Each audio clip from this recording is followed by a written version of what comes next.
Welcome, everybody, to this week's IncCast, brought to you live right here at Walker Design Studios, official home for Fanboys Incorporated up here in chilly upstate New York. Spring's on its way. And wow, I have a cool new special co-host, fresh right off from Tahiti. His trip from Tahiti, he's been gone for a few weeks. It's kind of unusual to see that. I like your tan. Mr. Joe Nubb. What's up, motherfuckers? It's good to be back. What's up, Fanboys Inc. Nation? How we all doing, you guys? Really, it's been quite a while. 2 seconds. It's been quite a while, but I'm it right out. So glad to be motherfucking back. Jesus Christ. What's up, Dick Wagglers? Wow. You all right? You seem frustrated. I thought being at Tahiti. Oh, your phone's right? Going off. I thought it was my phone. It's your phone. That's Tahiti calling. That's Tahiti calling? Saying he's not ready to be back on pod yet. Well, welcome back. Everybody's Thanks, happy to have you. How are you? I haven't seen you in forever. I haven't seen you in forever. We're doing pretty good. Good. Spring's coming. Yeah. Con season's kicking in already. Yeah. We got a lot of stuff to talk about as we get on to the episode. It's warming up in upstate New York. We reached 40 degrees the other day. So yeah. Not today though. No. I do want to thank Mike Sangs for stepping in via Skype, warming your chair for the last couple of weeks. It's nice. He got the podcast bug out of the way for a little while. We'll have him on again as Independent Jones. No, we won't. Yes, we will. Of course, he did a little bit of toy news because he is a toy guy himself. You know, with the Funk Pop and some of the other cool stuff as he sells toys and buys and sells as well. So it was cool to have him on. Yeah, my phone's going off. I apologize. We're also live right now, so if you have any questions, you can tweet them at Fanboys Inc. We have a special guest that'll be joining us in just a few minutes. Mr. Skip Winter, friend of the family, creator and writer of Unit 5. Very cool. I haven't talked with Skip since New York City, so it's been a long goddamn time. We've been busy. He's been busy. A lot of stuff to talk about. Yep. New book comes out March 25th. Rebooted issue #1, and we'll talk a little bit about that. Very cool. But so what have you been doing, like, in your personal life? You got to catch me up, fella. I don't have anything going on in my personal life. Well, I got something going on in mine that I want to share with everybody out there. You got a minute? Sure. You got a minute, fella? Good. Sure. A couple of weeks ago, I was fortunate enough to experience this entirely new sensation that I'm willing to bet that most of you out there have not had the experience yet. I've used that edible gel. It's kind of warm, but it's okay. A sensory deprivation chamber, actually through Fanboys Inc. and through the Comic Depot. And Daredevil himself. That's right, and Snake Eyes from G.I. Joe. Anyways, so one of our fans and someone that we made friends with, buddy of mine, Tyler Fettigan, he and his wife own a massage parlor in Saratoga Springs, New York, and this dude recently installed a sensory deprivation chamber. Now, for those of you who don't know what this thing is, it's called the Happy Endings. It's it's like this giant capsule that you essentially crawl inside of, and there's like 10 inches of water in there, and it's just, all this salt is diluted in there. So once you climb in, you are floating. It's pitch black in there, and you just like lay there and float for about an hour. And so I got the chance to do this. Did you stay in for an hour? I did. It was a weird experience, and the cool thing was I traded water. Yeah, but I realize that. But is it warm water? Is it cold water? No, it's warm water. It's like warm bath water. Okay. So you climb in this thing, and it's kind of funny because, like I said, he's a friend of Fanboys Inc. and he's a toy fan, so that's how he and I connected. So I got to trade some Star Wars vintage toys for this free ride, and man, it was cool. You traded toys to go into a tub with a top. Yeah.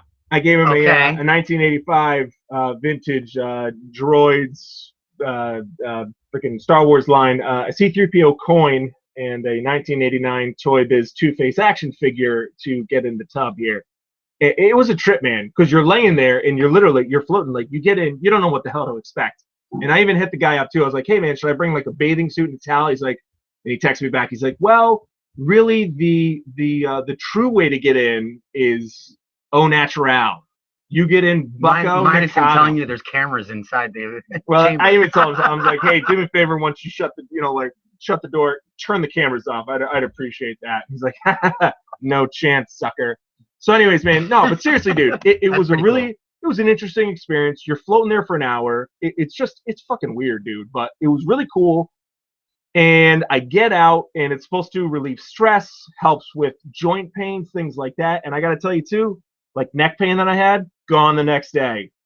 It was a trip. So sensory deprivation chambers, go and check it out if you have the chance. Have you ever done one, No. DW? No. Would you ever try it? I don't know. All right, fair enough. Did they make some for couples? I don't know. Maybe. I mean, there's probably room for 2 in there. Okay, there you go. That might work. No, but seriously, that relieves stress. It was just a really cool. interesting experience. No, really quiet. You couldn't hear anything. No. Almost similar to what was it? Ben Affleck's Daredevil did that sensory deprivation chamber. That was pretty cool too. That's the only way with his hypersonic hearing. It's the only way he could block out the city. Oh wow, that's really cool. But I'm trying to think what was that damn movie? There was like a movie where William Hurt was in it. It was the early '80s where a dude jumps into a sensory deprivation chamber. Oh, I don't know. I don't know either. I forget it. Anyways, well, it's good to have you back. That's Thanks, cool. Man. You look fresh. And, completely relaxed. That's right. I just got out of the chamber now. Nice. Toweled off. Oh my God. So you've missed out on some news in the last couple of weeks. You know, Rogue One. Oh yeah, for Star Wars announced. Pretty cool. New film announced. We hit that up a little bit last week. Kind of interesting take for solo film for Star Wars. Yeah, because it's going to be like non-main characters, which I think is cool. Yes. Finally, we get to see the Smart expanded idea. universe. Yep. Will we see though? As you are I'm a Star Wars fan, but you're really into it, as you know. But you've been watching Rebels. Word. Think we'll see a secondary Jedi? Will we see maybe creatures, hopefully not Jar Jar, that we've never seen in the universe, you know, like before? That would be the smart move. Yeah, okay. It'd be the smart move, introduce new alien characters, not necessarily for this movie specifically, but, I'm sure that we'll see some of these characters in episode 7. But, you want to introduce some new aliens in a new Star Wars movie? Go ahead. Honestly, so. I could how are you going to get the action now? It's about a ship. Well, I could go at this point in my life. I could go for a Star Wars movie that has no Jedi in it. Like really, I don't need to. I'm kind of sick and tired of Jedi between after the 3 prequel movies and all the seasons of Clone Wars, which I love. Don't get me wrong, and even the Star Wars Rebels cartoon, which just wrapped up its first season 2 weeks ago. I could go with a little Star Wars non-Jedi life. Okay. Okay. So that's me. Nice. Yeah. Now, we'll talk a little bit about some TV news, Star Wars finale. Yeah, we'll talk Star Wars Rebels season finale in a little bit. And we have some other TV news going on, especially Mark Hamill as the Trickster coming out. Flash premieres season. The B part of this past season just started last night. Yeah. Some really cool stuff going on there. But I want to get with our guest. Like I said in the beginning of the show, haven't talked with him since New York City Comic-Con. We did a con tour. I want to say 5 cons last year. Skip will be able to tell me that. But yeah, I haven't talked with him. We've both been crazy busy. A lot of stuff going on with Unit 5. So welcome, Mr. Skip Winter. What's going on, buddy? What's up, guys? Skip. Aside from her blowing me off for 3 months, I've been pretty busy. Yeah, okay. I'm just kidding. It's good to have you on, man. How you been?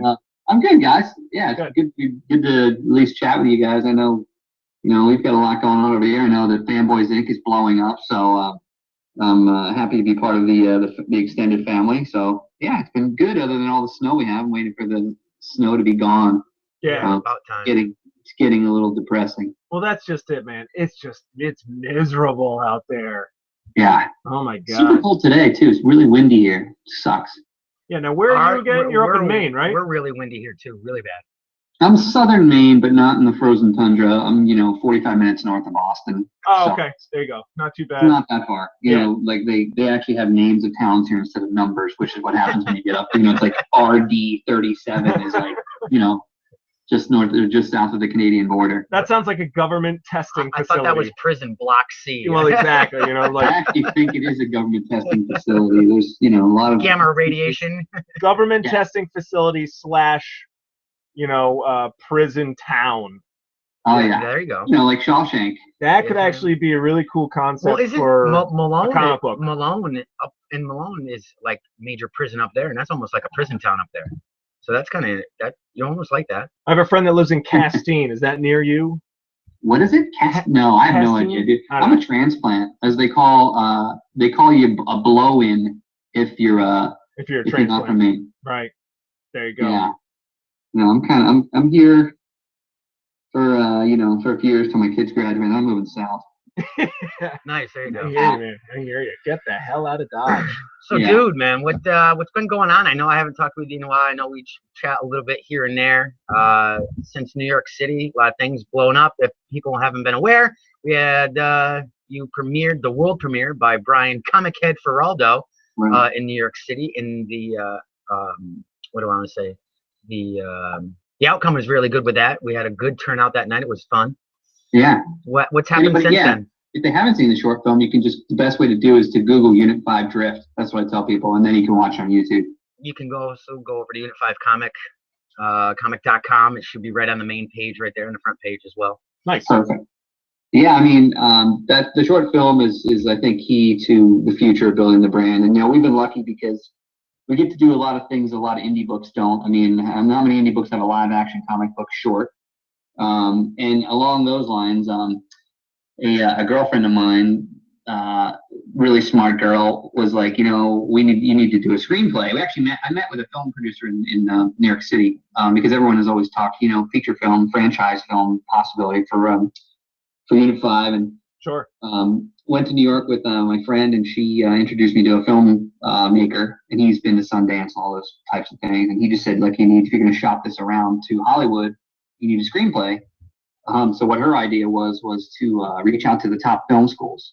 So Feraldo and I have been talking to these guys a little bit. We have a ton of people from actually USC is the #1 film school, and then UCLA. So we have a number of writers that were alumni from USC and UCLA that want to write the screenplay. So that I've been working on that pretty heavy duty, because I really do think that Unit 5 is a potential for an entertainment brand. As we all know, it goes beyond, I think, the comic book world because of the 9/11 connection. Sure. And I think the way that we, way it was put together, that's the direction we're going. Is it's really becoming an entertainment company. And what about even a video game or something like that? I mean, Unit 5 would lend itself very easily. That's part of it. Yeah. We actually my new field marketing manager was at PAX East this past, I guess 2 weeks ago, I guess. Yeah. Yep. And met a bunch of those crazy YouTubers who play, who play the video games, and YouTubers, we have some good connections now for that possibility. I mean, that's the way I'm looking at it. The book is the foundation for all of that, but right on. It just seems to have, every person that reads the book or picks the book up and gets themselves invested, it seems to think we have a lot going on, and that's what I've been working on. Is just the bigger picture, I think. No, we've kind of talked about that from day one. When you and Alex had started and it had been on before, branching out is the way to go. Kind of more multimedia and using the comic book as your launch and try to go from there. Yeah, I mean, and the big exciting news is that obviously getting accepted by Diamond, and it comes out in stores on the 25th of March, and now that that's happened, we're a real comic book. I'm a real boy. It's like Pinocchio. That's exciting for me. As we were talking before the pod started, it's hard to tell which store is carrying it. Like I said, I know the 4 stores. Midtown Comics is going to have it. Double Midnight up here in New England. You got Stormwatch in New Jersey, and then the Secret Stash is going to have it. Those are stores that I know. Also, EG Comics is going to have it down in Vienna, Virginia. So I know those guys real well. And our fans have been, the ones that know the book have been helping us, and just cranking forward, with everything. New artists. Pal Rodrigues, he's from Brazil, and he's done some work on some big books, Marvel, and publishers obviously still Red Anvil. So it's been a whirlwind, since I've last talked to you guys. I saw the page for the new art. You showed me a little sneak peek. It looks really good. Now that came through Joe Martino and Red Anvil Comics. Right. Joe hooked me up with, I think it goes by Pow, P-O-W. Yeah. I love it. I love the new. The whole new story arc, which we didn't have before.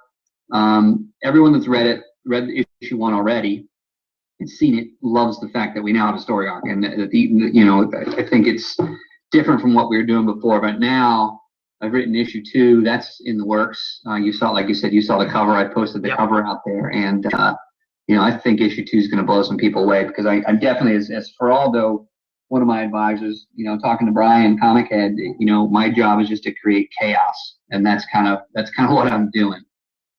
It should be pretty interesting going forward, that's for sure. No, it sounds it. I mean, you and I have talked. Now with the season coming, where do you think you're going to go this year with cons? What are we doing?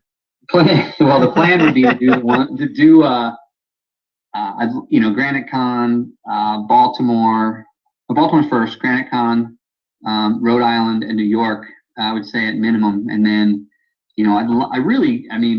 I've had some fans out west say you got to get out west. I mean, I'd love to do something out west, but right now, as an indie book, we, just like the other indie books, we struggle, and we certainly have some support. Right. But what I've been doing really is working on a business plan to take this thing to the next level. And kind of the key is if we can raise the funds that we need, I think the book will do everything that we all think it can do. Mm-hmm. Right. No, that's important. That means all those cons. I mean, that's really what I want to do, is just be able to do the dog and pony show to every con we can get to. And I think, again, if that happens, then we're really on the map. No, I agree with you. Now you're starting the con season a little later. You're gonna do some local cons by you, beginning of the season, like May, June. I mean, we're doing Free Comic Book Day at Double Midnight. Right now I haven't even had a chance to, because of the winter, and my marketing business has been quiet. Right. I haven't had a chance to think about that. I'd love to. I mean, I wanted to go to those next couple with you. So right. Just a matter of, like I said, getting some funding together, and then we won't have to miss out on any. I mean, that's really the plan. The life of an indie artist, for sure. Yeah. It like I said, we've done a lot more than most indie books, that's for sure. I mean, the Blue Juice guys have done quite a bit. Yeah, they're doing well. They're doing good. Yeah. They got their second arc coming out really soon, so they're trugging along. Red Anvil Comics with Cyberines and Mighty Titan, obviously doing well. Joe St. Pierre, New Zodiacs just came out. It seems to be, and we've seen this. You and I have talked about this, Skip, at the cons. I don't want to say it's a bad thing. It's just that now with the internet and the accessibility, printing costs can be expensive, but are still much cheaper than they were, let's say, 6 years ago. There's a lot of books out there, and a lot of books to weed through for fans. So it gets very difficult when we go to the cons. I mean, for me, New York City was fun, but I could pass it up in a way, just for the fact there's so many people there. Saying you're overwhelmed.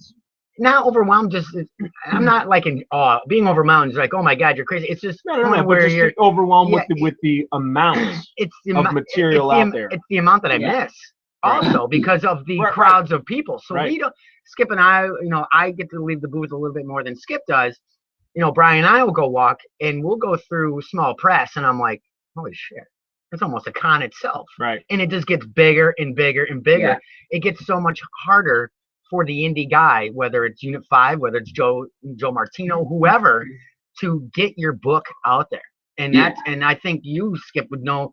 I mean, we both do marketing, and we both see it at that aspect that, holy shit, there's a lot of books, and every year there's more and more and more. So it gets very difficult to stand out. It's frustrating too, because the cons are, it's Comic Con, not Cosplay Con, not selling Sword Con. I mean, welcome to Sword Selling Con. Yeah, I get you though. It's weird. I mean, it's like there's all kinds of bullshit that they sell there, and it's really about comics, and it is frustrating because we have some fans, Adam Wood and his girlfriend MB, that actually made the battle suits. But a lot of the cosplayers that come and the pop culture fans that come to Comic-Con, they don't pay attention to us. Right.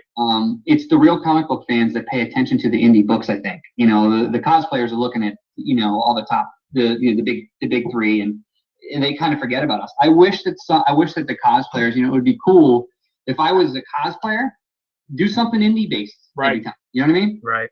Don't be like everybody else. How many Wolverines do we need to see? I mean, granted, I love all that, but it is frustrating. I think, to sit there as an indie book, particularly a good indie book. And I think that's the difference between our book. That's what I've said about Unit 5 all along is there's some great artists and there's some great writers.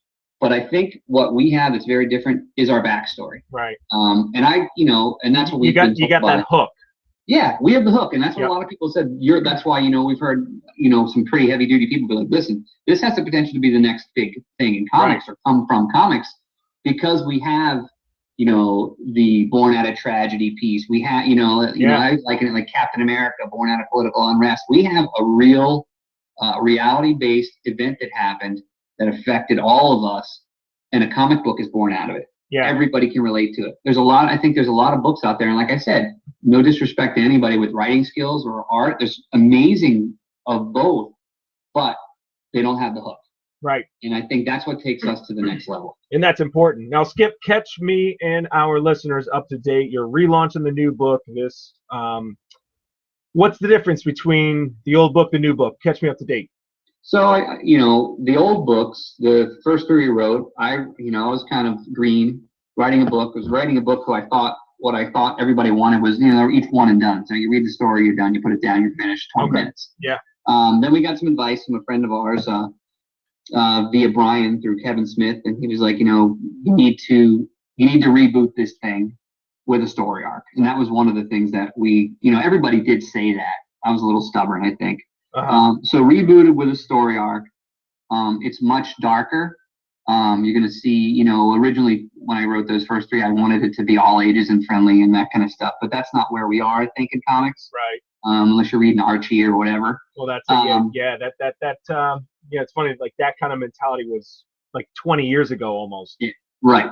So it's taken a turn to the darker. I think our adult fans are going to like it. We have new artists. Still, like I said, still under Red Anvil. I think you'll find that the art, and no disrespect to Will Robson, who's my good friend, he did an amazing job in getting us going. I think now and he's now there doing a bunch of other work, but doing the new artist and the new book is just at a whole new level. As a matter of fact, I had a friend of mine reach out to me today. She's a huge Punisher fan, and when I first sent her those 3 books, I don't think she liked them. I think they were a little too soft for her. And she then watched the short film, and she's seen the new cover, and she seems really excited about it. So I think we've stepped it up, tenfold on all those things that fans said they wanted. Okay. I think that once people see this new issue 1, and the people that have seen it are blown away that where we've come. If you look at the original 1, it's a piece of shit. I hate it. But everybody does that. Yeah, you can say. I think everybody can say that about an issue 1 or something. Still available on unit5.com. Yeah, I mean, the funny thing is that book. Everybody wants that book. Right. That's the one that I saw that was going for $30 on eBay multiple times. It's just the whole process. I've gotten better at it. I spend a lot of time developing characters. When I originally wrote the story, you had there were, each character had a half a page. Now, each character is a page and a half of who they are and what they're all about. Right. And I think that makes a big difference on where we're going with this thing. Now, quick question for you too, man. And if we have touched on this in the past, I apologize to ask you this question again, but as far as it being associated with 9/11, how much research, how many interviews were you doing with people that were affected by that tragedy? I mean, even dealt with that one. You did a lot of that question too. Short. I mean, honestly, that's got to be a tough. If you're going to go and try and interview a victim, a family member or someone who was actually in the building, I mean, is that something that you reached out for? Did you feel it wasn't appropriate? I think early on I was a little timid. Yeah. Part of the catalyst for writing about 9/11 was all the people that I met working in New York City that were just connected to it. It was like you walk into a convenience store in New York City, and you start talking to somebody like, oh yeah, my cousin was whatever connected to 9/11, and you tread lightly. Once we got the support, once we got the book out there in New York Comic Con, the first one, we started to get support from like the guys in the short film, Charlie Wells and Jerry Robity. Both, one was the chief in the EMS division. The other was a police officer that was there the day the towers fell. And once we got, and Will Marin's another firefighter on the Long Island. Once we got, I guess, approval from them, right? The respect from those guys. Like you felt validated almost. Yeah, I felt validated. Right, validation's a better word. Yeah. I've then gone more aggressively at learning more about 9/11, and the piece that I didn't include until recently is the DC and the Pennsylvania portion. So I did get invited to the Pentagon months ago. I think you guys know that. Wow. And went on a trip to the Pentagon, a private tour by a friend / fan, and was able to do more homework there. Now it's just I do a lot of research on it. On the actual all of it, and terrorism has become I've become obsessed with terrorism as part of this. It's kind of like not just the stories born out of 9/11, but I'm creating terror plots. You see all this ISIS bullshit, and it actually just pisses me off. Yeah. So I've invested a lot more time in educating myself on 9/11. Recent terror plots, the one in Paris. Mm-hmm. The pilot, the Jordanian pilot, the way they tortured him. Yeah. And that really fuels my fire. I think if you talk to any of the guys associated with our book, the guys that were there that day, first responders, they feel that this book is important for educating people and increasing preparedness. I mean, if you watch the short film, they say it. Because I asked that question themselves, like, why this book? And they just feel like somebody needs to, they will never forget. And then also, and like I said, make sure we're ready. Okay. Yeah. We got that from when we were at the premiere for that. We definitely could see that. Some of the guys that were first responders that were in the premiere were also in the video. We're also at the premiere, and it was really cool. You could tell there were some really heartfelt moments in the beginning of the premiere, especially when they saw their faces on the screen. So yeah, You definitely. I got that too, Skip. That they got that true feeling out of it, and there's a lot of emotion behind the book, and that's one of the things. As an indie book, it's like I'm going to do everything I can to make a great product, and to take this thing to the next level. Out of respect for those lost, those that were their heroes, and those that do it every day. And that's the point. To me, is I'm paying respects to all these. All these heroes, the real heroes. I mean, 9/11 is the 21st century version of the JFK assassination. I mean, my mother will tell you she was a teenage girl working at an Acme supermarket in Philadelphia. She knew exactly where she was, what time it was when she was informed. And I mean, me personally, I remember I was down in college in Florida. I remember exactly what I was doing when the 9/11 attacks occurred as well. Yeah, I remember where I was as well. I was in Phoenix at the time, so. And it's humbling. And like I said, I think that's what it is. I mean, with this book, and I say this to everybody who asks me, friends that ask me, where does it go? It goes to whatever level we want to take it if we can get the right investor. That's the key. I mean, and like I said, every indie book's looking for to raise money. I don't want to do any crowdfunding.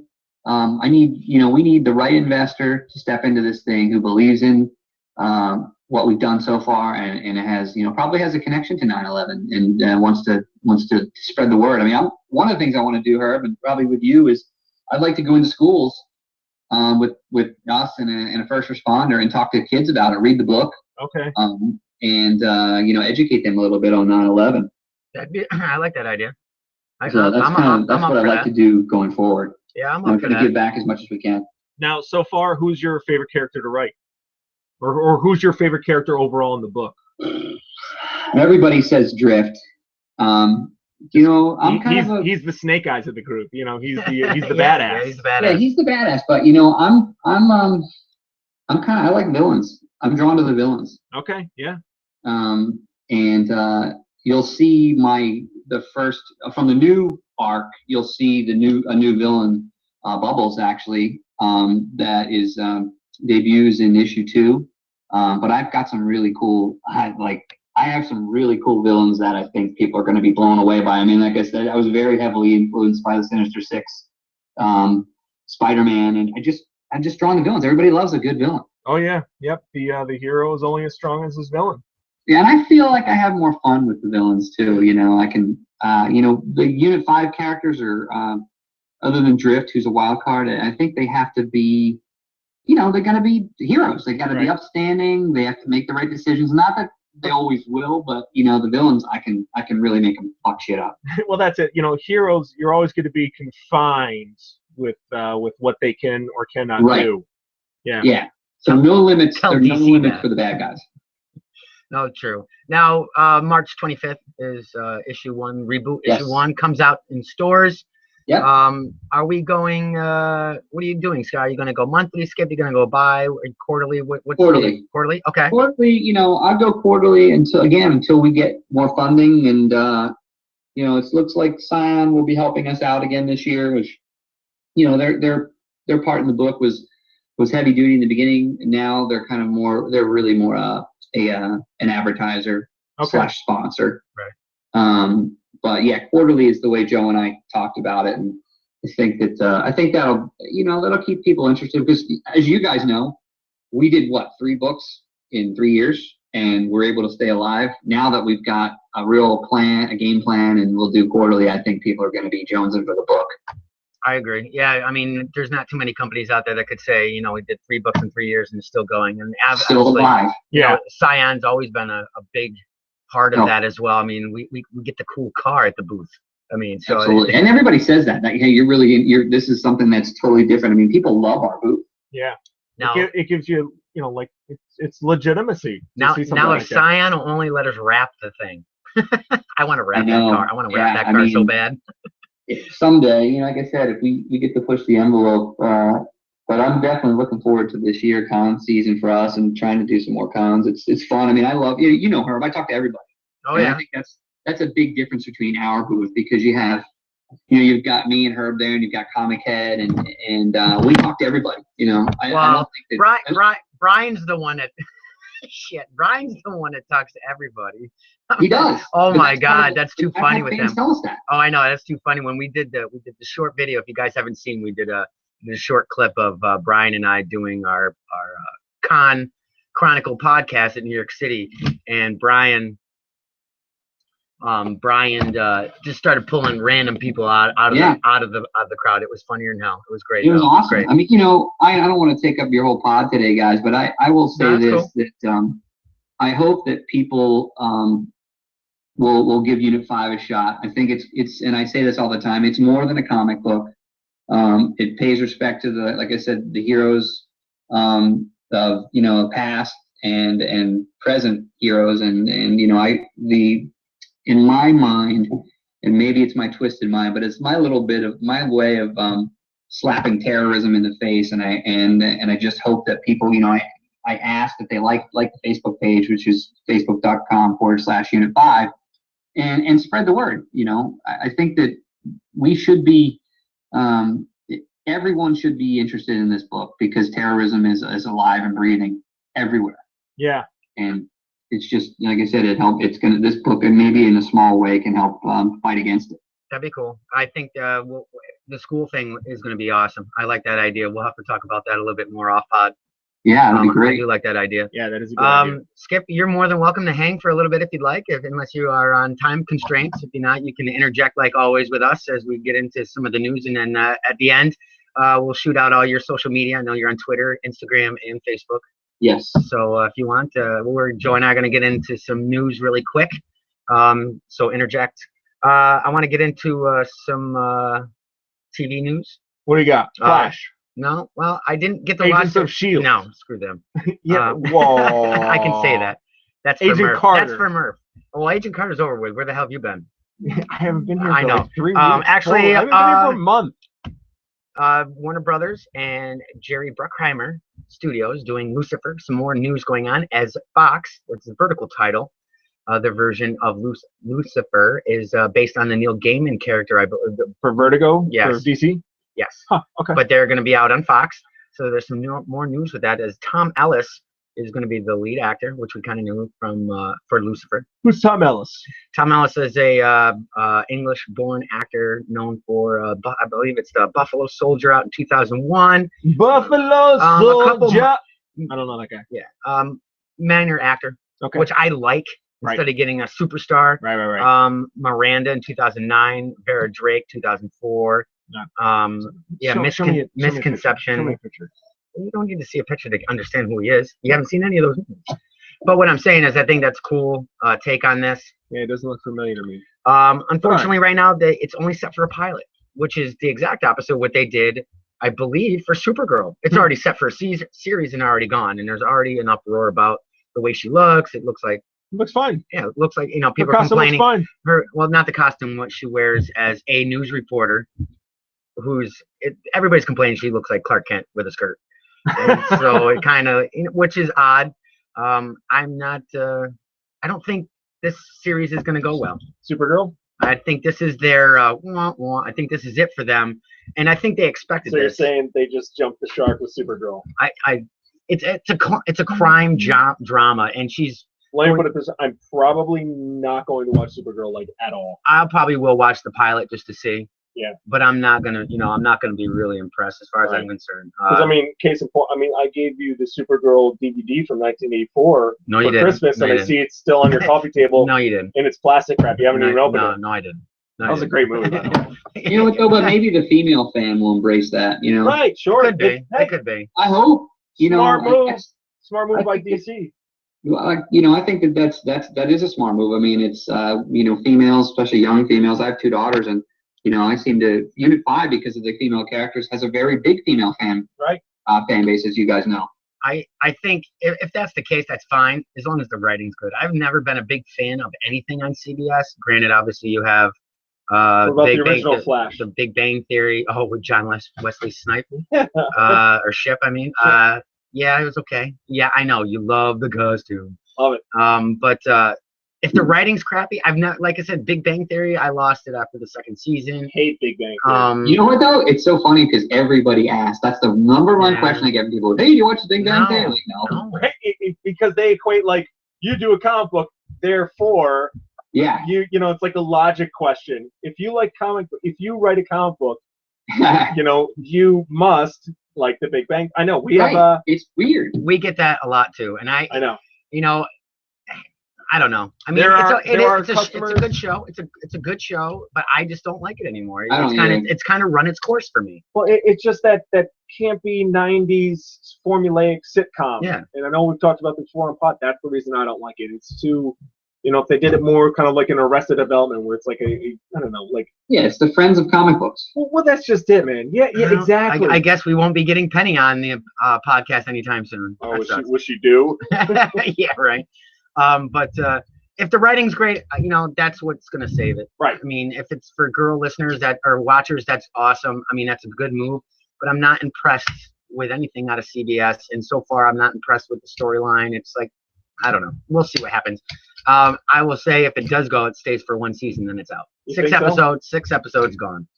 Again, that's my prediction of that. I mean, with DC right now, we've talked about this a little bit in the past, kind of losing strength against Marvel, or with, I should say, again, to Marvel for the big screen universe. They're taking over the networks, and I think in the long run, Marvel is or DC is. DC's taking over the networks. They know that tempting. They are taking over the networks. Marvel's getting its footing on ABC alone. Yeah, that's it. That's a start.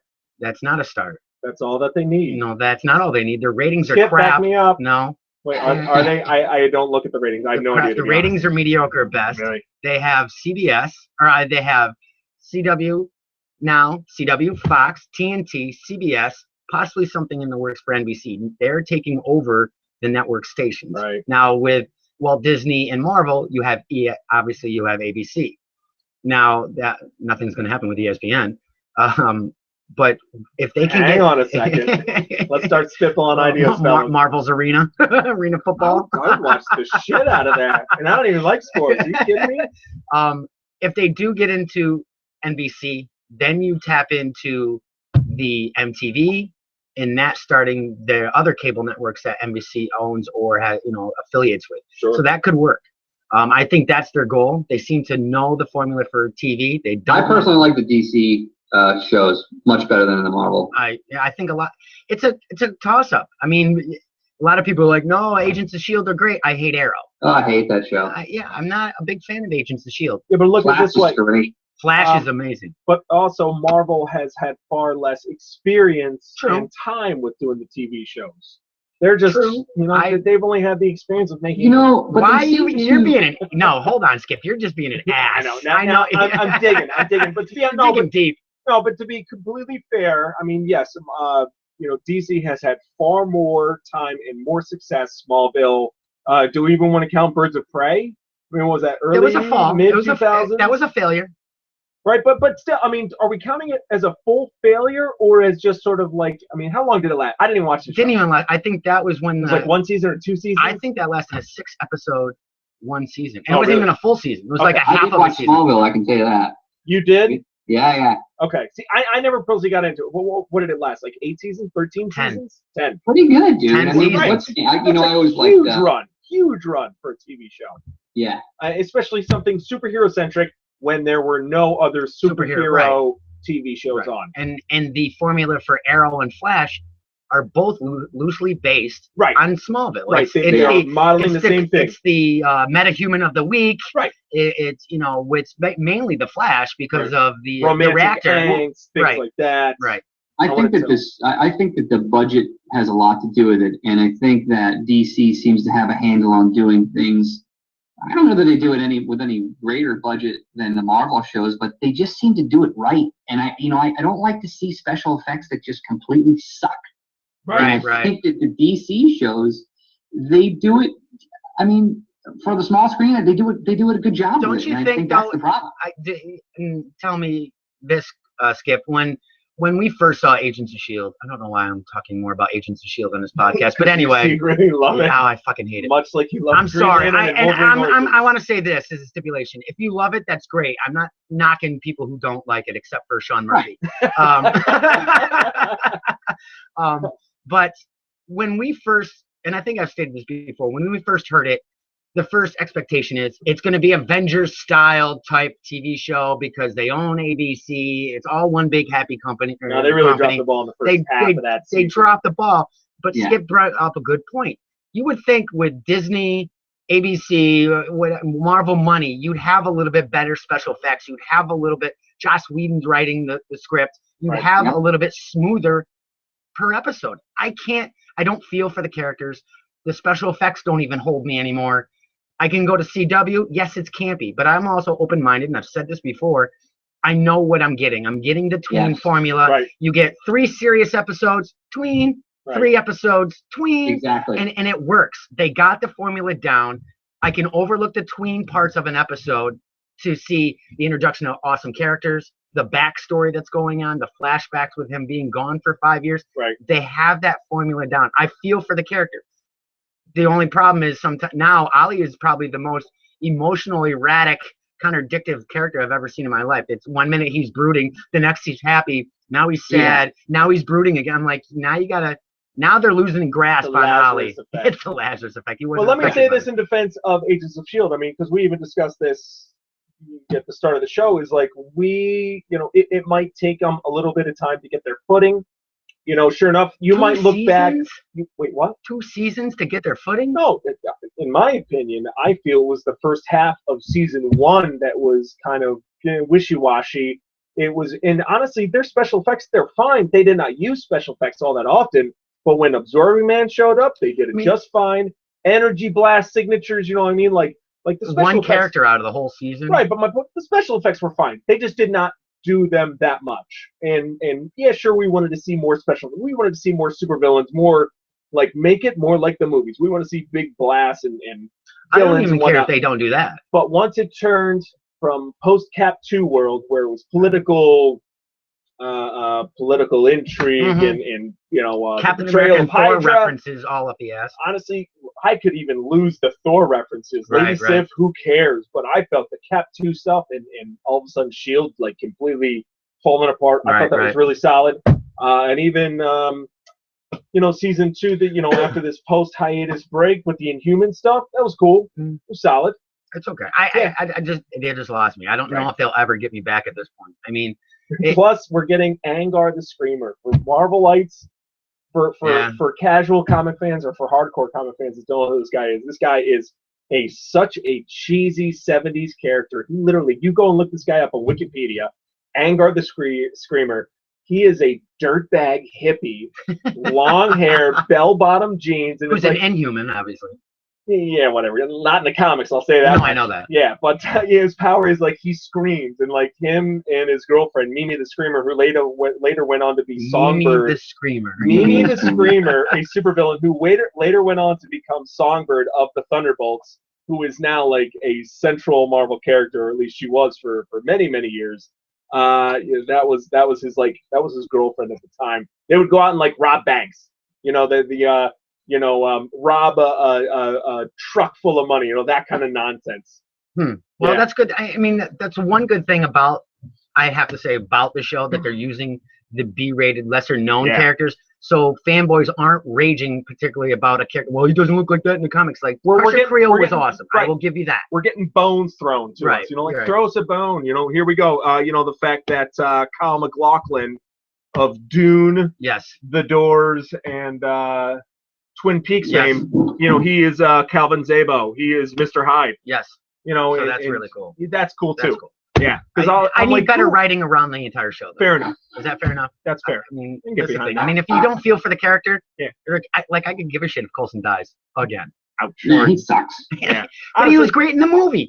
And what's funny? I didn't even character. I loved him. I loved him in the movie because of what his part was. He was the comedic input on that, and we kind of mentioned this. It's like Joey on Friends. Joey was funny. He was the comedic element. The minute you put him on his own show, fuck that shit. It was awful. Fair enough. Okay? I like the way you put that in perspective, but I will say Joey wasn't supposed to be a badass S.H.I.E.L.D. agent. No, but neither was Coulson. He was supposed to be a comedic element in the movie. And that was the part was when Loki stabbed him. That was my favorite part. The best part. But like one of the best parts too is when Loki is doing his whole monologue right after he stabbed him, and Coulson has the gun, and he still just ends up blasting his ass. But still, it was like when they first introduced Coulson back in 2008 in the first Iron Man movie, he was a jokester, and I'm like, okay, this short little guy who's smaller than Tony Stark. Like, you're supposed to be a S.H.I.E.L.D. agent, and you're like cutting jokes, and you're a you're a joke. Yeah, he's a joke. The fuck. And this is obviously years before we even knew there was going to be an Agents of S.H.I.E.L.D. TV show. But obviously everybody now loves this freaking guy, blah, blah, blah. So now that you got your TV rant, get in.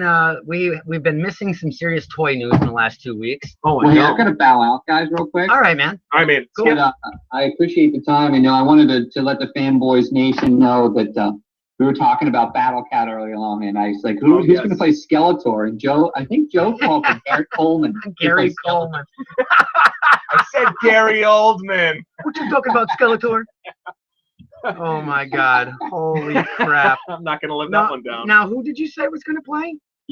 We have no idea. I said Gary Oldman. Gary Coleman. You heard it here first. That's right, Gary Coleman again. That's right. Oh my God!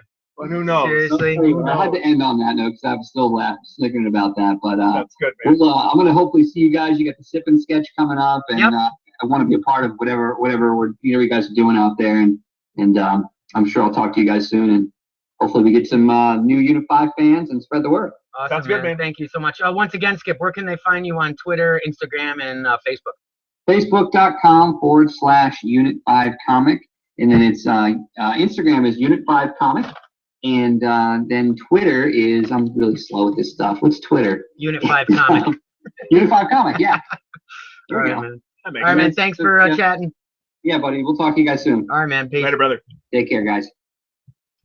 There you are, Skip Winter, writer and creator for Unit 5. Let's get into, we'll talk some more with him. I'm sure we're going to be doing some cons with him this season. But Mr. Joe, now we've been missing some toy news. So why don't you hit us up with some Mattel reveals that Gary Coleman will be Skeletor. That'll be a small toy for $4.99. That's right. No, darn it. How many points of articulation? 2. 3.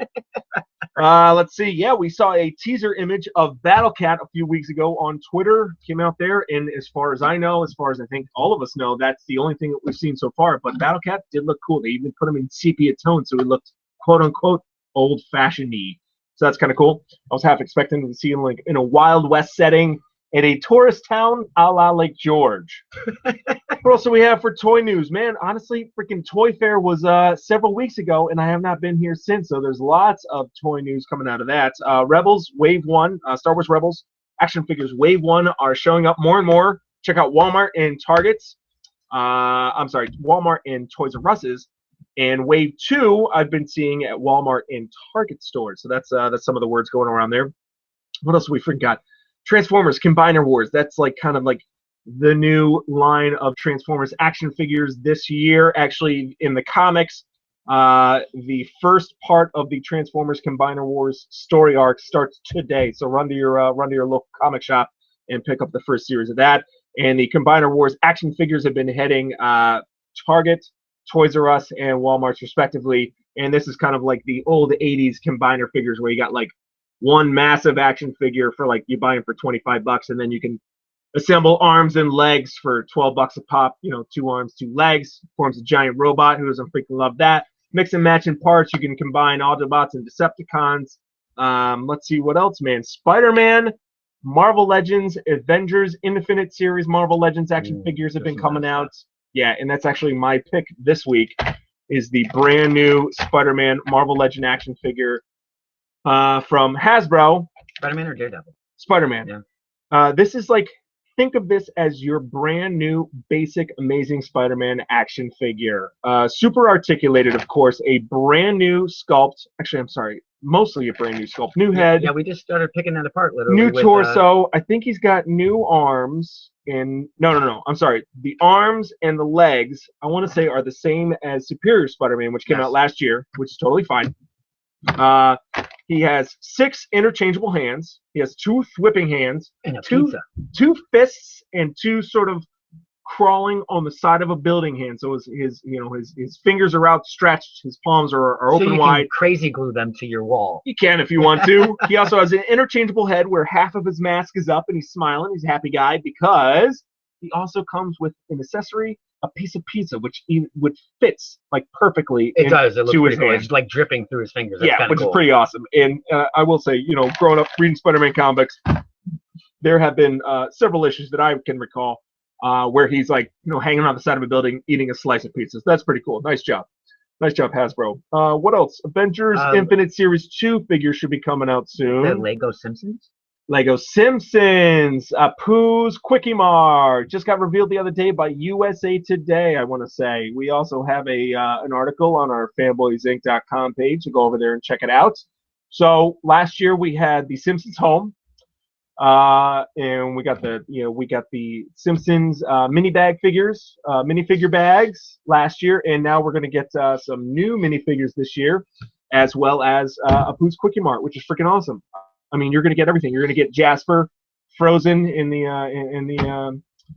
what do you call it? Like in the frozen food section. What else? There's the garden on the rooftop from that episode where Lisa's a vegetarian and Apu leads her up there, and Paul and Linda McCartney are up there. I mean, there's like so many like little nods to the Simpsons in this Lego set, and it's freaking awesome.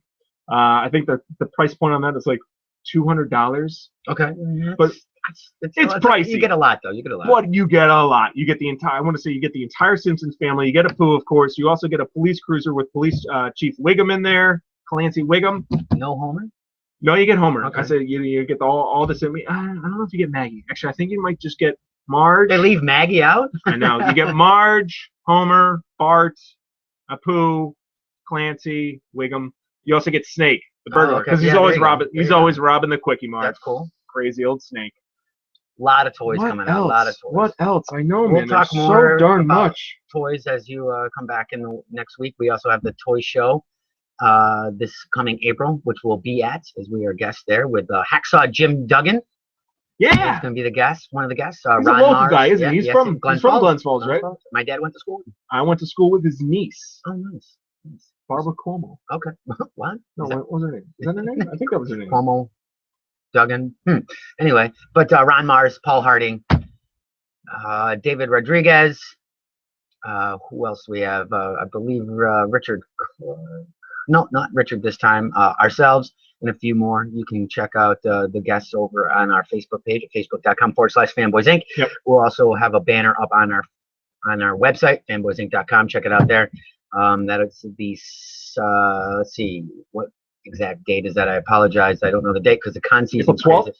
No, because April 11th and 12th is the East Coast Comic Con, which we'll be at with myself and Joe St. Pierre. We will be there live, special live podcast right from the showroom floor. I say it's a showroom, it's like it's a car show. We will be there. It should be a great show. There's a lot of great guests there as well. And then, like I said, right after that will be the toy show, the Albany Toy Show at 205 Wolf Road, Albany, New York, on the Sunday. The weekend after that is ChaseCon. It is the first annual Comic-Con in Saratoga, which is right next to the Comic Depot, which is just inside Saratoga Springs at 514 Broadway to meet all your fanboy needs. So it's going to be a hell of a weekend hanging out with them. I think I'm going to get a room. I'm not driving back and forth, even though it's only 15 minutes. I'll be snooker. Yeah. But yeah, it's going to be fun. You got a little bit of toy news, I know, or TV news. Now, I have yet to catch up on this, and you give me crap, but I am going to catch up on this. Actually, start watching this. Star Wars Rebels. Because I'm about to spoil the very ending of the season. Yeah, but watch it. You're going to like it. If you watch the Star Wars Clone Wars animated series, you're going to like Star Wars Rebels as well. Star Wars Rebels season finale. I want to say it was 2 weeks ago. So after a pretty great season, we see at the end of the season, we see the fiery end of the Inquisitor. Let's see what else. We also see Fulcrum, who is Hera, the pilot of the Rebel spaceship, her secret contact for all their Rebel shenanigans. Fulcrum is revealed to be dun dun dun Ahsoka Tano, which was very heavily speculated in the Star Wars community, but it was nice to get that validation. It was freaking awesome, and I mean, the design was awesome. It was so fucking cool to see her at the very end of the show. There's also a rumor that she might be in the big screen version as well. Really? There was a rumor that I saw. Now it's strictly rumors. Okay. Star Wars speculation. I don't even classify it as a superior speculation, but looked like it's so hard to tell. There's from rumblings. Yes, much like the rumblings. Like concept art. It's so hard to tell from all these great artists for like Deviant Art who have done concept art. So all of a sudden they throw one up. Like, shit, is this the real thing, or is he just having making a cool drawing? Right. Yeah. So, but there was a concept art of the animated version and her on the big screen. Okay. Obviously taller. Whatever. More mature. And I will say too, the actress that portrays Ahsoka Tano, her name escapes me right now, but I mean, she even played Ahsoka's character older on the cartoon. I mean, she sounded older. It would be cool to merge that. What do you mean? In a way, take a character from the animated series. And kind of put it in there. That'd be kind of neat. Yeah. But honestly, for Ahsoka, and I'm about to touch on this in a second, because right after we are re-greeted. I mean, like reintroduced. Reintroduced. Thank you. We get to see Ahsoka again after we never knew what happened to her at the end of Clone Wars. Right.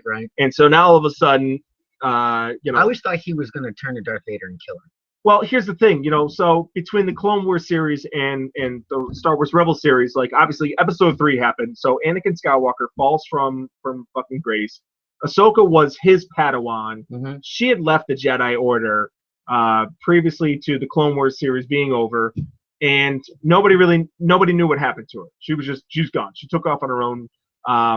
And so there was all this like speculation what happened to her. We got to see her again. So we finally get to see her in motherfucking Rebels. Grand Moff Tarkin makes a couple of late episode appearances in Star Wars Rebels, and then at the very final scene we see Ahsoka, and then right after that we see Darth Vader following Moff Tarkin out of one of the giant Imperial shuttles. And so I'm like, you know what? The way you're gonna do this, if you're gonna bring Darth Vader in, if you're gonna bring Ahsoka in, if you're really going to, you gotta show how bad Darth Vader is, how far Anakin has fallen. There has to be a battle between Ahsoka and Darth Vader. Be cool. Darth Vader needs to kill Ahsoka. This needs to happen. Or he shows that there's still little hope in him, and you can't do that. Why not? You can't do that because we already know the end. Yeah. We already know that he redeems himself at the very end. I guarantee you won't kill her. I know. Well, you know what? I don't know. We don't know that. But my point is, we need to really show. She could be a cult classic like Boba Fett, and look at him. She already is a cult classic. Well, I'm saying that's why I don't think we'll really see her death. It'll always be in the shadow of the Force. Oh, we saw Boba Fett get killed in episode 6. Did we? Yeah. There's a whole thing on site that shows you how he escaped. Yeah, but that's all expanded universe stuff. It was like non-canon. It was only non-canon like when George Lucas wanted it to be non-canon. I don't think he died. Yeah, right? You're going to see that he didn't die. He just fell in. You didn't see him get eaten. But my point is, I think it's important to show at this point, which takes place between episodes 3 and episodes 4. So it's like a good, it's like roughly a 20-year span. Mm-hmm. Like, you need to show Darth Vader being a supreme badass. Like, just fucking shit up left and right. Just fucking, just murdering. Just killing. Tell us how you really feel. No, but that's my point. Like, you got to be dark. It's Darth Vader. He's a dark. You can't just be like, well, no, he's just like a dark gray. Like, no, Darth Vader is black. He's evil. He's fallen from the light. Maybe this makes him even darker. It could be like he kills her, and that brings him even darker, closer to the dark side. That's my point. Yeah, you know what I mean? Like, mire him down. I don't in the know darkness. if the franchise would kill her off, but I do like the premise. Yeah. Or it'll be, once again, he thinks he stabs her and she falls, and they can always bring her back. Even that would be terrible. Like, Dave Filoni, good sir, if you're listening, he's a creative behind motherfucking all this shit. Kill fucking Ahsoka. Like, I don't want it to happen, but I do want it to happen. You know what I mean? Like, that's the best option you got. And incidentally, we also have a 2-pack that was revealed shortly after the season finale. 2-pack revealed by USA Today that Hasbro will be fucking producing next year of Ahsoka, Darth Vader, 3 3/4-inch action figures. Very cool. Check it out. Very cool. Let's move on. It is New Comic Book Day today. Whoa! Did you pick anything up yet? Not yet. I got to go down. I got a meeting down there in a little while. Are you doing a toy meeting? Yeah, toy meeting with a couple of Star Wars nerds. Nice. We're going to talk about what to do with Ahsoka down there. But I got to stop by the Comic Depot. Just inside Saratoga Springs at 514 Broadway to meet all your fanboy needs. To pick up Transformers Combiner Wars Part 1. Dun, dun, dun. My pull list this week is all new X-Men 39, Chapter 5 of the Black Vortex, and them going on against Mr. Knife. Yeah, I was looking online that all new X-Men number 39. I can't believe it's been that long that it's actually they're up to issue 39 now. Unbelievable. Is it 39? Yeah. No, it's not 39. I think I read that wrong because it can't be 39. It can't be. I read the same thing. Really? Yeah.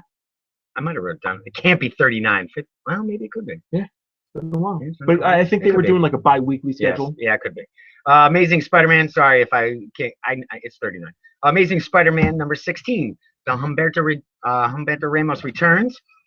Dan Slott and co-writer Christos Gage join after the conclusion of Spider-Verse. Now, I know some people were kind of not happy with the ending of Spider-Verse. This would be a good jumping on point, as now Peter Parker has to go back to dealing with some of his real life troubles, like the corporation that he owns and how it could be falling apart. And of course, you can't do that without fighting another villain, another animal type villain. So it's kind of a B-rated type lizard wannabe, but check that out. I think it'll be a good good starting point to jump on and check out this new story arc. I kind of like Spider-Verse myself. We'll see what happens with the ramifications. There's all these rumors now in Battle World and Secret Wars that supposedly there will be no more Peter Parker or Spider-Man's no more. Now, we know that that's not going to happen. Granted, they did kill off the Fantastic Four. But if you listen to last week's pod, that Mr. Sains and I have this bet saying that Mr. Fantastic will be the main reason or the solution to help discover the Secret Wars, the Battle World, bring everybody back to one world, supposedly. I still think it's going to be Mr. Fantastic. But once again, I think Spider-Man will be around in some fashion. Will it be Miles? Will it be Peter? Will it be both? Yet to be seen. Cowl number 9 from Image And IncCast is back in monthly production after the little hiatus. IncCast number 7. It's going to be my second pick of the week as well. I'm not huge into horror comics, but I got to tell you, between Witches and IncCast, Kirkman and Snyder. Obviously, Snyder's doing Witches. IncCast number 7. I'm loving this book. It's already picked up. I believe it's even on through Cinemax is going to be picking up this series. It might even be in pre-production at this point. But once again, it's issue 7. Not too late to and check it out, of possession and some weird happenings. Totally not, what do I want to say, zombie-esque by any means. Totally different than The Walking Dead, so check that out. You can get issues 1 and 2. I know it's very hard to get. Someone might even be in 2nd or 3rd printing, but you can always get your copies on Comixology digital-wise. So check out, at least get that started with issues 1 and 2. Like I said, it's issue 7 out this week, so it's not too late. And those were my picks as well, as far as Amazing Spider-Man number 16 and IncCast number 7, both great jumping on points. Nice. For the new story arcs. You know what's something too, man? We haven't discussed yet. Well, first and foremost, I want to just also touch on Guardians Team Up number 1. Came out 3 weeks ago. Yeah. Brian Michael Bendis. That sold out really quick, and it's hard to get, I think. Well, I'll tell you too, because issue number 2, like, it is, as far as I know, like, it's a weekly title. Like, the first issue came out. Marvel's doing weeklies now too. Like DC's been doing. Like. All right, I picked up the first issue 3 weeks ago, and the only reason I got it really was because Art Adams is doing the artistic. I love Art Adams. Is he doing the interiors as well as the covers? Well, yeah, and that was like the selling point. And I even have to say, like, this is some of like the best. You get to see him at East Coast Comic Con. I hope I get to go. You better go, man. Don't touch my face, man. Anyways, man, Art Adams. I loved the interior work because it looked like really kind of like rough and sketchy. It had so much character. It reminded me of, like, I don't want to say like his early work, but just some of his more modern work. When he inks it, it becomes so refined, so tight that it loses some of that, I don't know, Art Adams-y good. Yeah, like the feel. It's, there's something to be said about when you sketch a piece, like when I do when I do my Faces line, when I was doing the Poison Ivy. Right. You want it darker, you want the tough lines, but then it loses. You lose some of the character. I don't want to say, it doesn't loosen the softness, because you can get that back with a wash or a coloring. Sure. But I like pencils sometimes. Oh, it just gives. I love that. So I know exactly what you mean by that. So that was the first issue, and it made it real reader friendly because there were the Chitauri aliens from the Avengers, and at the very end, spoiler alert, Nebula from Guardians of the Galaxy movie was revealed to be the major nemesis of the book. Unfortunately, I forgot to tell the Comic Depot to put me on subscription. So the second issue came out last week, sold out. Pusher, if you're listening. Yeah, and third issue comes out this week as well. Okay. Another thing too, man. Star Wars comic book by Marvel. Are you reading that at all? Star Wars. Darth Vader or Princess Leia? I read issue 1. Some reason issue 2 escaped me. Okay. And I have issue 3. I haven't read it yet. Okay. I liked issue 1. John Cassidy is leaving. You know what? This actually excites me. Why? This is honestly, I like his art. I like Cassidy. Don't get me wrong. Like he's the guy that did Planetary for Wildstorm. I think that's where he got his start way back in the day. Yep. I liked him on Captain America in the early 2000s. I liked him on Astonishing X-Men. You didn't like him on this? I do. Like, I get his style he's like a mature style. Like, he's not, I don't know, like, you want Star Wars. When you say mature, you would say him, but a non-mature and not disrespectful enemy would be a Humberto Ramos. Yeah, like cartoony, exaggerated feet. Exactly. Feet and stylized facial expressions. Right. Okay. Yeah, exactly. You know, like Cassidy, definitely his artwork, his artistic style lends itself to a cinematic adaptation like Star Wars. Concept art. Yes. Yeah, right. So anyways, a non-painted like Alex Ross. Yeah, you're right. In a way. Right. Okay, I get you. So that, and the guy's a phenomenal artist, don't get me wrong, but even like issue 3, I'm like, look at the book, and there was like a couple of like little artistic fuck-ups that I kind of sound like, really? Like, do you think it was the inking or the coloring? No, it just looked like straight up. Like, could it be the inking? Sometimes, like you just said, it loses that feel. If you I don't have it right. And I'll point this to you later. No big deal. But like, anyways, so I was planning to drop the book because honestly, part of the point too is Star Wars. Like, we're doing like post A New Hope. Dark Horse has had the title, had the franchise for 20 years. Right. They have done a number of different post New Hope storylines. Post pre. Right, and even during. most recently, I think like Dark Horse launched a brand new Star Wars book like a year ago that obviously wrapped up before they lost the franchise, and even that was like right after A New Hope. Right. The Battle of Yavin, the rebels are trying to find a base kind of shit. And so now all of a sudden I'm like reading kind of like the same thing again. And I'm like, been there, done that. It's cool. I like that Star Wars is back at Marvel. Right. But at the same time, I find myself kind of bored. Anyways, Stuart Immonen last night gets like named to be the new Star Wars artist, starting with issue number 8. I do like him. Love his motherfucking work. All of a sudden I'm like, point, pop motherfucking boners. Right. Thinking about sticking around. There are minors listening to the show. There are minors. Minors. There are minors. If you guys are on a fence about the Star Wars, obviously you can get Star Wars. You might even still be able to get some variant or second, third printing of Star Wars. And you are wondering, you're teetering on the fence, or what side of the force you want to pick up the book. Go over to fanboysinc.com and check out Jeff Ayer's reviews of Star Wars 1, Star Wars 2, Leia 1, and Darth Vader 1. I picked up the first 2 issues of Darth Vader. Okay. How do you like it? It was fine. You can get Darth Vader 2 as well. That's right. He did do a review for that. Yeah. So honestly, same kind of thing, man. And I pick up Darth because I'm like, because I genuinely interested. It's fine. I mean, it's a solid book. I personally have been like on board with Star Wars for 20 plus years, ever since like Heir to the Empire back in like 92. So I've been like I've been collecting the figures hardcore. I've been watching the damn movies hundreds of times and reading all of the content. But seriously, no, it's a good book. So check it out. Princess Leia number 1. I didn't check it out. I didn't check it out. I didn't. Does that make me sexist? I honestly question myself. I'm like, honestly, like Terry Dotson's work, I used to like it a lot more, but not so much.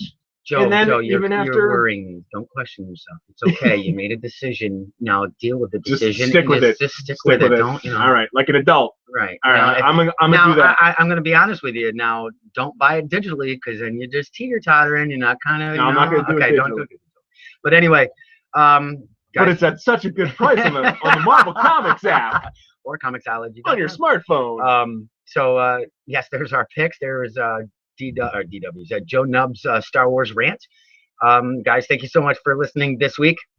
We're a little shorter than usual, but we got a lot of stuff going on. I got a lot of stuff to start. Yeah, what do you do? Do you want to go down for me with the Star Wars nerd meeting in Saratoga, bud? No, I gotta do this. I gotta finish this. It's gotta be up, man. The people can wait. No, the people cannot wait. Our fans come first. All fans come first, and I have to be here.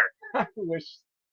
What were you gonna say? You're gonna knock our fans? Go ahead, Joe. No, not at all. I was gonna say the floor is yours. We can go down. We'll grab some pretzel bites, because Druthers in Saratoga has great pretzels and cheese, and then we can stop by the Comic Depot. We'll see Lowell. I can't. All right, that's fine. But thank you. That's fine. Also, guys, make sure you check out a brand new RSRG Entertainment podcast. I just liked the page the other day. Phil just got back from Lexington Comic Con. Got some great reviews. Poor man had a brake line break, tire blowout. And something else on the way there. Are you fucking kidding? No joke, man. But he still made it. He made it. Trooper. Man made it. He gives all the details. So figure out what kind of Fanboys Inc. member Philip Broyles is, because for the crap that happened, I would have gave up a long time before that. I would have pack it in. But check him out. Also, don't forget to check out every Monday the new Million DW show. Come out every Monday. Check it out. We are on SoundCloud now. Just so you know, so you can go over to fanboysinc.com and click on the Million DW show link. Or you can go over to SoundCloud and type in Fanboys Inc. or Million DW and check it there. We are changing providers, possibly. I'm not sure, so we're not on iTunes yet or Stitcher, but we're trying to work that out as the network is growing. Look for possibly some gaming. That's all I got to say. And coming to fanboysinc.com. But yeah, check out a Million DW on Monday, RSRG on Monday. Check us out on Wednesdays. Cons. We're going to be gone every weekend in April. And then the first week of May, we'll be doing the free comic book day at the Comic Depot. Details of guests besides ourselves will be there. Also, the SPCA Celebrity Auction Gala is going on at the casino in Saratoga as well. You may even see us there as guests as we're working on that. There's some great guests there, and we might be a part of that. Some interviews, podcasts right there from the casino. So you guys can tell, it's been starting to be a busy season for us. So I got to keep networking and get going. So, Mr. And actually, Nub, the meeting I have tonight, we're hoping to get some coverage of Star Wars Celebration in Anaheim, California this year too. Nice. So we'll let you guys know. Was Josh Bodwell there? I think he was. He will be there. This year. Yeah. What's the date for that? I can't remember. August? I want to say it's in April. In April. It is early. Okay. So it's coming up soon. Yeah. So we'll let you guys know, fans. We'll have to get Josh back on it and get his experience on there. I think so, definitely. Mr. Josh Bodwell, if you hear that, I'd love to have you back in. Anyway. You don't have a choice. Mr. Nub, welcome back. Thank you for coming back. Great to be back. I miss you. I miss you, fans. I miss you, listeners. I miss you, Batman 31-inch figure standing in the corner. Okay. I miss you, henchman arbitrarily turning knobs. All right, I gotta go. Later, nerds. Peace.